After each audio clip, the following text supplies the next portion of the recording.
The York University men's hockey team is back from a tour through Saskatchewan to honor former player and Humboldt Broncos assistant coach Mark Cross. Cross starred on the ice for the Lions before heading to Humboldt. He was one of the 16 people killed in April's tragic crash. So to keep his memory alive, York traveled through Saskatchewan. They played 3 exhibition games, including a very emotional one in Humboldt. Head coach Russ Herrington is with us this morning. Good to have you in studio. Yeah, it's good to be here. Thanks, Welcome back home. Tell us a bit more, your remembrances of Mark and why this tour was the perfect way to honor him. Well, Mark had a huge impact on our program, our varsity athletics, our university as a whole. And when we were in Strasbourg last April for his memorial, I looked around and saw the love and support that he had from his community.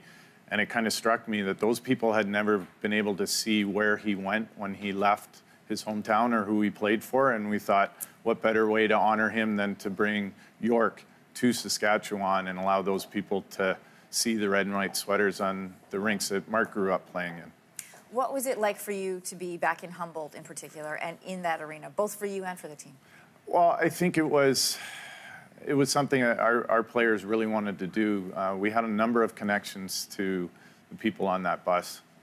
So it was nice to be there to kind of soak in a little bit of the atmosphere, but also get out on the same pad of ice that those 16 had spent their last days at, and to bring some smiles to people. They hadn't seen university hockey live in Humboldt before, so we did something a little unique at the same time. You had a chance to meet some of the players and the new coach and the new team, the Humboldt Broncos. What was that like? What kind of things did you talk about? We talked about how everyone was doing, number one. And how are they doing? I think they're doing fairly well, all things considered.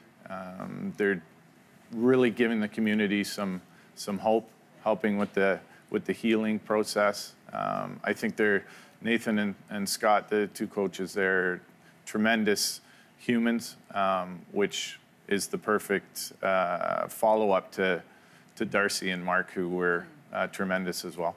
What was it like for you to be on that ice? You have so much respect for Mark. These are his roots. This is where he came from. That is the ice that, where he formed a lot of who he was going on to be a coach. What was that like for you to step there? Incredibly emotional.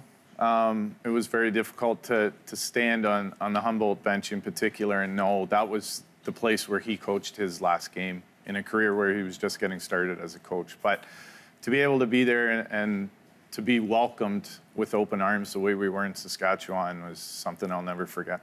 What do you want people in Canada to know about this new team of the Broncos? They carry a heavy mantle. Not only is hockey a unifier in that community, but they carry so much for the rest of the country. Yeah, I think we need to applaud the responsibility that those 20-plus players and their staff have accepted, because it's a huge step forward for the community, for hockey in general. And these are young men that have decided they were going to grab the torch and carry it forward. Russ, thanks for coming in the studio this morning. I appreciate the interest in the story. Thanks.